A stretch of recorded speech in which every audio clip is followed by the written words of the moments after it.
Minister Mandapalli Srinivas గారు కూడా మాట్లాడడం జరిగిందండి. వీళ్ళందరికీ న్యాయమయ్యేంత వరకు మేము చర్యలు తీసుకుంటాం.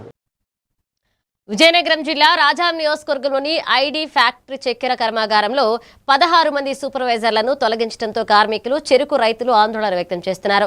ఫ్యాక్టరీ మూసివేతకు దారితీసే చర్యలు ఆపాలని ఏపీ రైతు సంఘ రాష్ట్ర కార్యదర్శి బుడితి అప్పలనాయుడు డిమాండ్ చేశారు.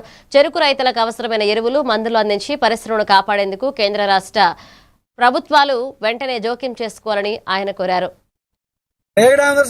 సంకలి గ్రామంలో ఈఐడి ప్యారిస్ షుగర్ ఫ్యాక్టరీ దగ్గర ఉన్నాం.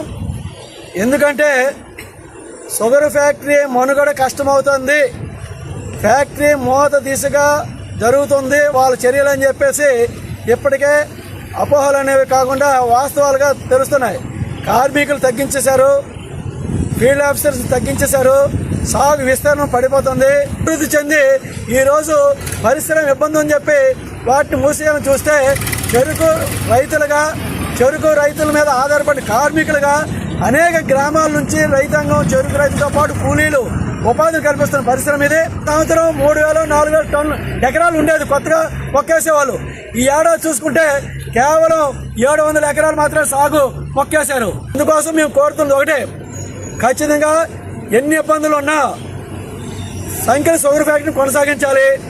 అదే టైంలో కేంద్ర రాష్ట్ర ప్రభుత్వాలు మద్దతు ధర నుంచి ఆదుకోవాలని చెప్పేసి ఆంధ్రప్రదేశ్ చెరుకు రైతుల సంఘం తరఫున రాష్ట్ర ప్రధాన కార్యదర్శిగా నేను డిమాండ్ చేస్తున్నాను. మాది విజయనగరం జిల్లా రేగిడి ఆందోళన మండలం సంకిలి గ్రామం. నా పేరు కర్రి రమణ.